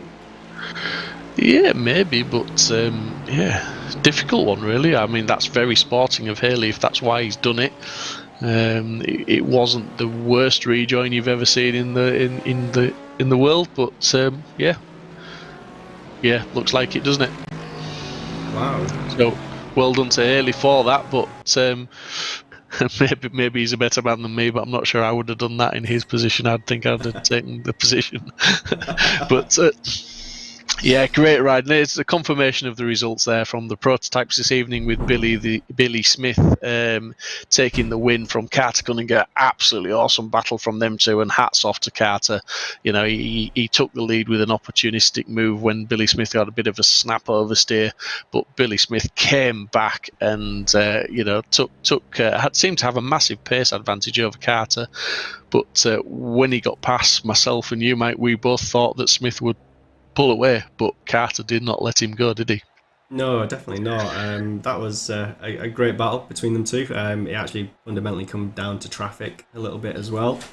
But you know what? That was a great fight. I mean, moving on to the pro class winners, Ross Booth finishing in 1st, Christopher Pires in 2nd, Albert Jones in 3rd, Bradley Haley in 4th. Eric Dalla Riva, his first race with the Autobahn Sportscar Challenge, coming across in 5th place, which is fantastic, especially for someone who's only just joined the series.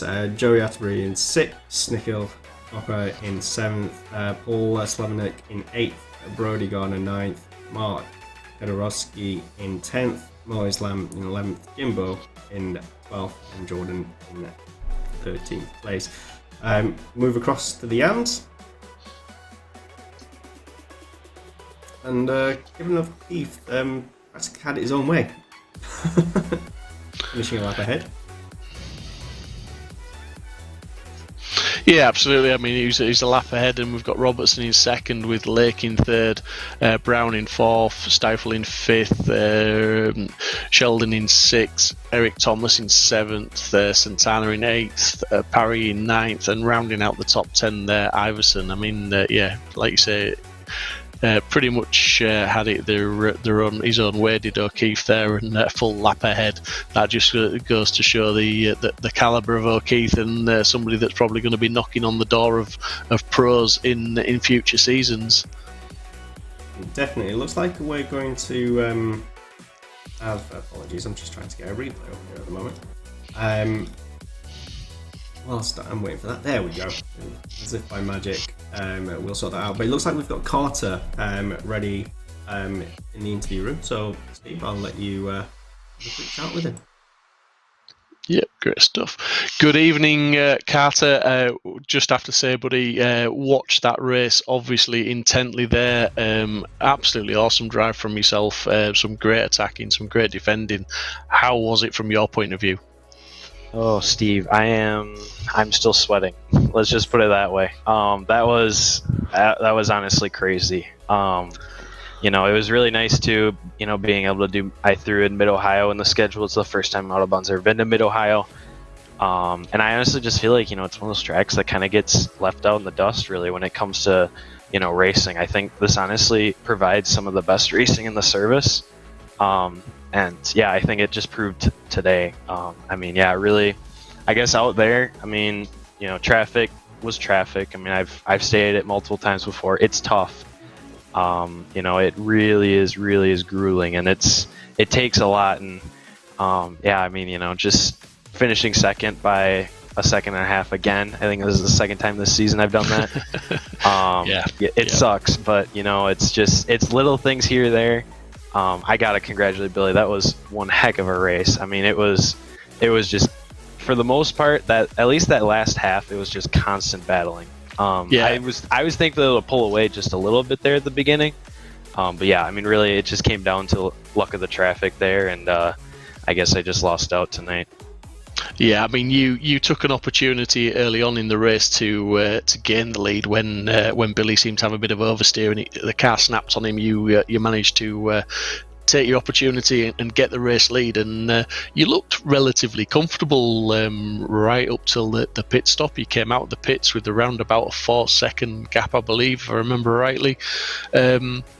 And you have to forgive us because we were focusing on some of the other battles, because you almost seemed to have that one sewn up, and then before we knew it, the gap had come right down. Billy seemed to have found another gear. He just seemed to be closing that gap down, and he was all over you, and then he managed to get the job done. And as I say, forgive us, because we thought that he was going to drive off. We thought he had such a pace differential that he was going to leave you behind, but credit to you, man, that was an absolute, you really didn't let him breathe for the last 10 minutes of that race. You really put him under pressure, and that was some awesome driving from you, buddy. So congratulations. And with Dan Neese not finishing so well this evening, it's given you a chance to close that lead down a little bit in the championship as well. Yeah, hey, I complain about second, right, and I complain about losing by a second and a half, but looking big picture, right, this is golden. Like, all I really need to do this season to do well in the championship is consistent finishes. And I'm pretty sure I'm 3 out of 4 for podiums, minus Daytona where I had some issues. But yeah, I'm assuming you guys did see that pass.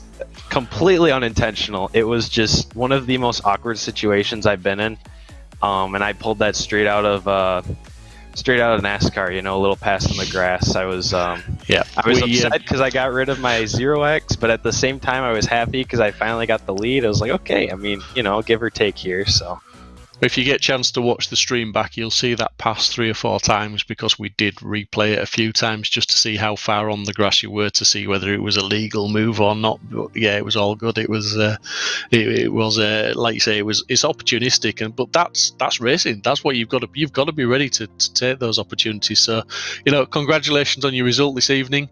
Obviously looking at Road America next. Is that going to be another one for you? Is that going to be another podium, do you think?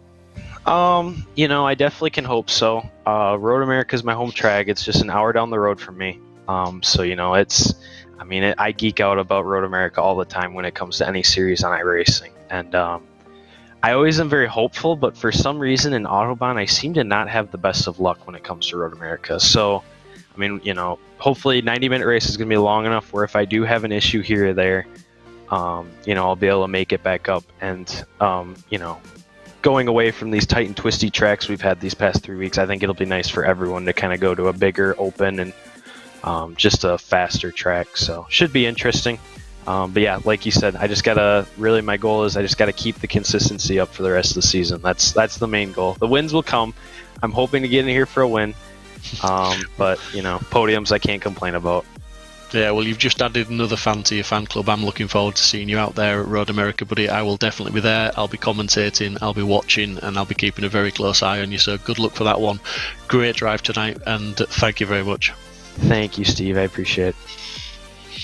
So yeah, Carter Gunninger there with a fantastically well fought P2. I think, Mike, we can maybe bring Billy Smith in now, the prototype winner.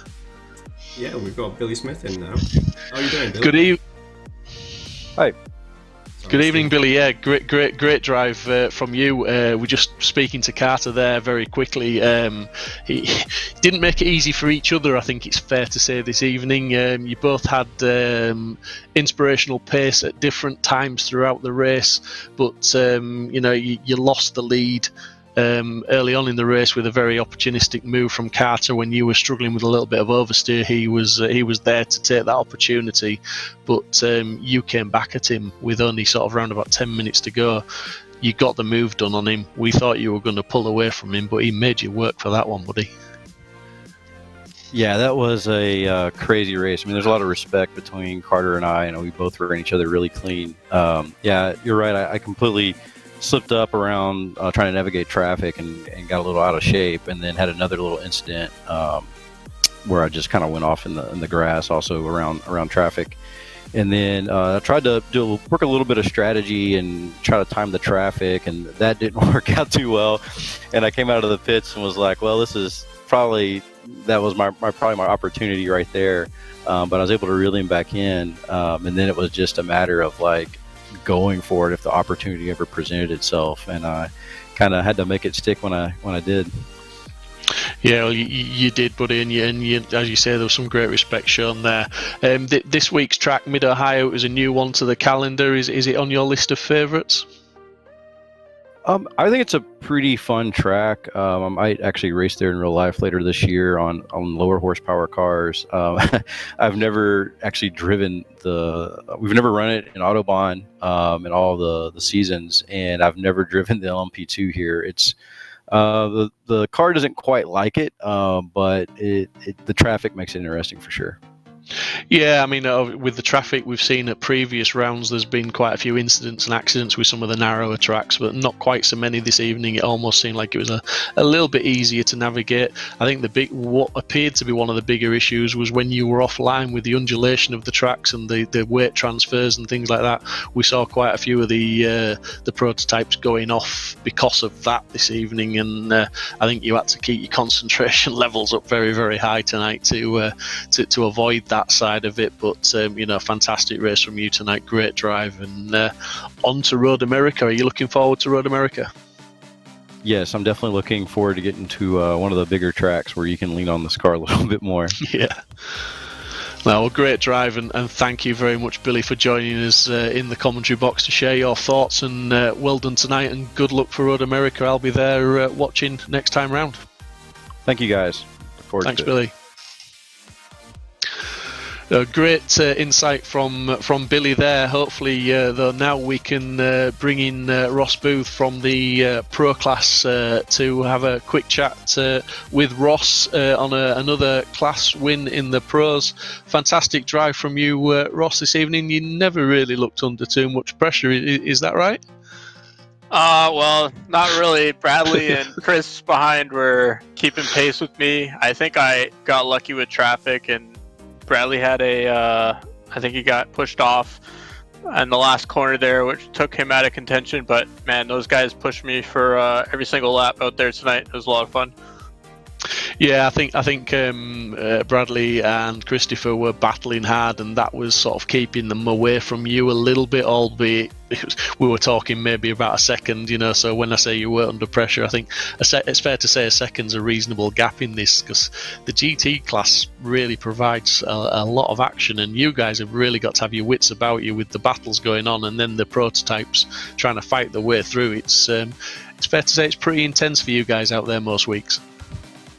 Yeah, I mean, just gotta look at qualifying. I think we all ran a 4. We're all within a couple hundredths of each other there, the top 3, and it transferred over to the race, and we couldn't get away from each other. Great stuff. I mean, just moving on to Road America, is there anything, different you'll be doing at Road America to what you've done here at Mid-Ohio? Is it obviously a bigger track? Do you think it's going to be an easier race at Road America, as it were? I think it'll be a harder race just because the draft comes into play at Road America. Less wing, there'll be mistakes with less downforce in the car, and then the draft will keep everybody a little bit even closer than here. But it should be a lot of fun. I'm excited for it. One of my better tracks, and looking forward to it. Great stuff. Well, I'm very much looking forward to it, buddy. So thank you very much for this evening's race, for the entertainment value. Well done on your class win, and good luck at Road America. Hopefully we'll be speaking to you at the end of that race as well, Ross. So thank you for joining us. Thank you. Talk to you guys soon. Cheers. So that was Ross Booth there with the Pro Class win. Hopefully now we have O'Keefe for the AM Class win, and we can have a chat with Kevin. Kevin, well done on the AM Class win this evening. Good drive from you, and what looked like on the results sheet a dominant performance, finishing a lap ahead of P2. Did you have that all your own way, or did you have any sketchy moments you can tell us about? How was that for you this evening? No, I was pretty much in a safety bubble once Robinson got taken out there. I had just kind of managed the gap. It was like 6 seconds, and then I gave away 2.5 seconds just letting LMPs go, just managing the gap. So yeah, it was a pretty easy race for me. Yeah, good. Well, I mean, we didn't get to, we tried to give you a little bit of airtime. We were watching you a little bit, but when you sort of, like you say, you're managing that gap and you're doing the job, very well because you're flying under the radar. You're not showing too many chinks in the armour. You're driving consistently well, so you were doing it all right this evening. Mid-Ohio, it's a new track on the calendar. Did you enjoy it, obviously, or is that a silly question because of the way that you won your class? But did you enjoy Mid-Ohio? Is it on your favourite list now? Well, I put the work in. So Mid-Ohio is probably one of my worst tracks, and I really, really worked hard in the last 2 weeks. Credit to Matt Orr, YouTube Empty Box. Me and him did a hosted session trying to get up to speed, and I did a lot of AI racing. So I put the work in, and the last time I did that in Autobahn was 2014, and I won then. So I'm a 2-time winner in 2014 and now, so it's been a while. Well done, Kevin. I mean, like you say, you put the effort in and you get the reward. So on to Road America next time round. Is it couple of weeks of hard work now and set up? How does Road America rank on your list of tracks? Is it one you're looking forward to? Road America is one of those, it's been around, it's used in every series, so I know it, but I just don't know if I'm fast there. So we'll find out. But this season has been surprising. I've had to lead in every race this season. I've just had a self-error at Mossport. I was the fastest car there, and I ran into LMP2s in the other races. Well, thank you very much for joining us, Kevin. We will be keeping a close eye on you at Road America to see how you stack up with the competition and to see if you can get another solid result and indeed, like you say, take the lead of the race to make it 5 from 5. So thank you very much for the entertainment this evening. Great drive from you. Thank you for joining us in the commentary booth, and good luck at Road America. Thanks, Kevin. Thanks for your broadcast. Thanks for the work. And thanks to Autobahn. This is the best league. No, thank you, buddy, and good luck at Road America and indeed for the rest of the championship. We got Christopher for a chat now. Christopher, now you were battling very, very hard for most of the race with Bradley Haley. I mean, that was pretty intense at times. It almost looked, at one point, it looked like you didn't have enough pace to pass him, and then at other points in the race, it almost looked like you were just settling to sit back behind him, and maybe, just before the pit stops, we thought you were maybe just almost fuel saving and just maybe going to try and play a strategy game to get that position. Yeah, no, it was a blast of a race. I kind of shot my shot there at the race start. Went too wide with him through a few corners, but realized it was going to be really difficult to get by him very quickly, and didn't want to let Ross get too far up the road. So kind of fell in line. Just wanted to give him a little bit of pressure. I think his tires were starting to get a little hot towards the end there because I was able to keep up with him relatively easily. But yeah, it was a good fight, really intense, especially with the prototypes coming through. It was an absolute blast. Mid-Ohio always delivers. Yeah, I was just going to say, I've asked most of the drivers that I've interviewed this evening, but it's obviously a new one on this calendar. Is it on your list of favourite tracks then? I'm guessing it is. Yeah, I've always loved Mid-Ohio. I know it's first time to race here for Autobahn, but I've raced here in other leagues, and I've got quite a bit of experience racing here in real life as well. And it's one of those tracks in iRacing that is very true to the real thing. And no matter what, if it's virtual or real, it's always a fight, but it's a good fight, and it's a lot of fun. It'd be fair to say, I mean, we commented a couple of times while watching your race, and believe me, if you watch the stream back, you did get quite a lot of airtime because it was a great battle. But the Audi seemed to have the grip, the handling on the Merc, and it was just maybe the Merc could stretch its legs a little bit, where you always closed right up on him into the braking zones and then through the corners. Is it fair to say that you did have more traction than the Merc this evening? Yeah, it definitely seemed like that. At least it looked like I was able to get the car rotated a little better than the Mercedes was. It seemed like the Mercedes definitely got a little more grunt coming, a little more torque coming out of the corners, especially out of the keyhole. But yeah, definitely in the middle sections, madness and such. Man, an Audi's a dream right now, and it just rotates perfectly right where you want it. So I'm really happy with it. Yeah, it's one of my favourite sounding cars, I must admit. I do like the way it screams. But Road America, how's that one going to stack up? Is it going to suit the Audi, the slipstreams and whatnot? It's obviously probably a faster track, wider track, and there's going to be some slipstreaming battle, as we've heard from the other drivers already. Is it going to be a favourite with the Audi? We'll see. I'm gonna have to trim this sucker out and make it as smooth as possible to go as fast as possible, because those straights are no joke. But yeah, they'll definitely be fun. And going from Mid-Ohio to Road America, two classic U.S. courses, American courses, they couldn't be any different. And I'm looking forward to it. I really like Road America, so can't wait. Yeah, Road America is one of my favourite circuits to actually race on as well as watch. So I'm looking forward to that one, and your name has definitely got a tick next to it now to watch, to see how you trim that sucker out and see if you can sort of make some moves and get an equally good position, if not better. Maybe go one better and get on that top step. But for this evening, absolutely awesome job, well done, and thank you for the entertainment. Thank you for joining us in the commentary booth, and good luck at Road America. Thanks, Steve. Appreciate it. Thanks for you guys covering this. Appreciate it too. No problem at all. And finally, in the final interview, we have Luke, who finished in the prototypes in is that 5th place, I believe, or 6th place? Luke, am I right? 5th, sorry. Yeah, so interesting drive from you. We saw you involved in a few incidents. Just give us a quick overview of your race, if you could. Well, a good race in general.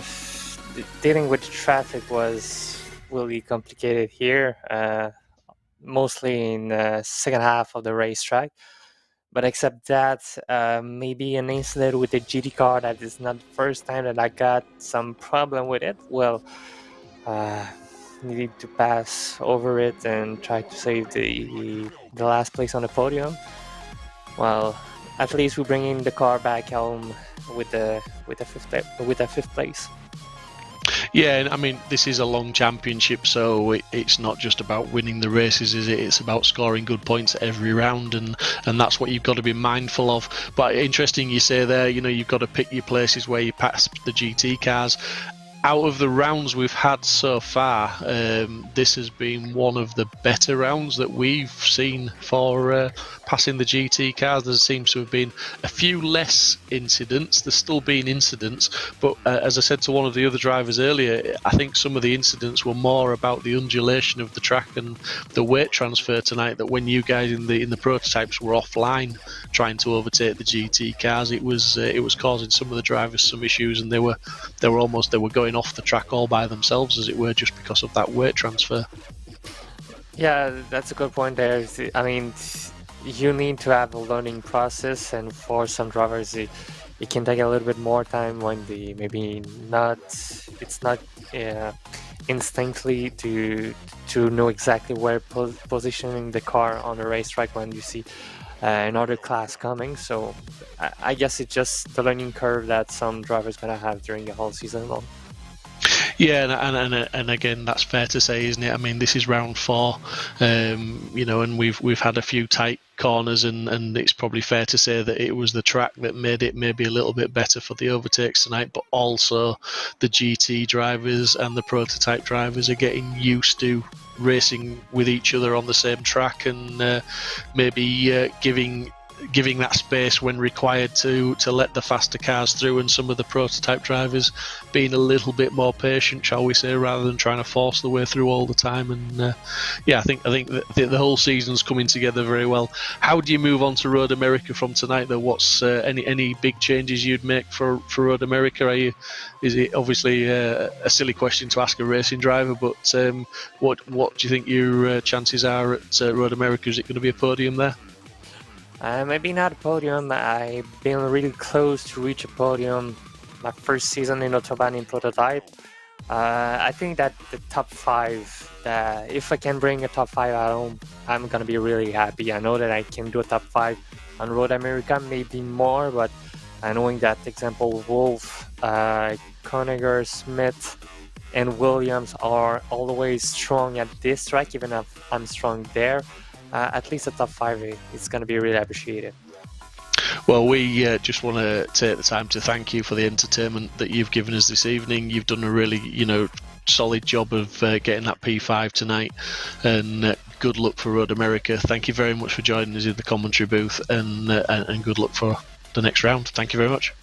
Thanks. So, Mike, that just about wraps things up for Mid-Ohio this evening. Wow.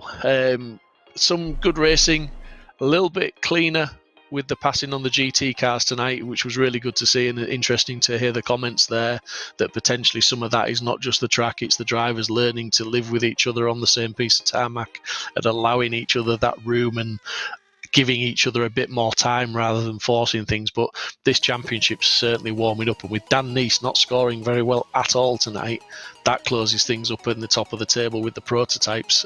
So things are going to get very, very interesting, going to get very, very tight. Road America, great track. I think we're going to see some good action. I mean, your final thoughts from tonight, Mike?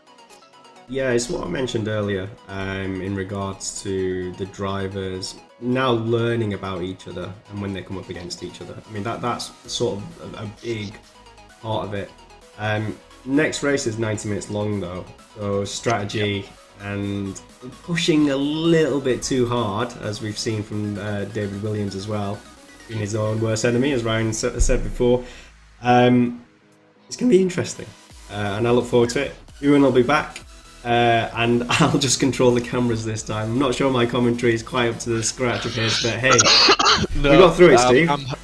Yeah, we got through it. We the broadcaster and the second commentator, we survived without the helmsman, but we are looking forward to having Ewan back at the next round, and definitely for the 90 minutes of Road America. I'm sure everyone's enjoyed watching the stream, maybe not enjoyed the commentary quite as much as normal, but we do our best, and I have enjoyed it. I think we've had some good racing tonight, but we've just got a couple of little things to mention. We've got the next Autobahn broadcast obviously is Monday, January the 17th at 9 p.m. Eastern Time, Road America, so please join us for that. I'm really looking forward to that one, as you can tell. And the next Virtual Grip Network broadcast is Wednesday, January the 5th, so you haven't got long to wait for that one at all. 7 p.m. Eastern European time. Eastern European. I'm back home. Eastern time. Coast to Coast Racing League's Hometown Heroes. That's going to be an interesting one, as you haven't got long to wait for that one. This has been a production of the Virtual Grip Network. Thank you very much for joining us. Hope you've enjoyed it as we have. See you next time. Good night. This is iRacing, the world's premier online racing game. iRacing puts you in the driver's seat to experience today's newest form of competitive motorsport, virtual racing, all from your home PC. Race virtually in endorsed series from NASCAR, IndyCar, IMSA, the World of Outlaws, Aussie Supercars and more. Take on legendary circuits like Daytona, Silverstone and the Nürburgring. Join iRacing's global online racing community and get on track today at iRacing.com.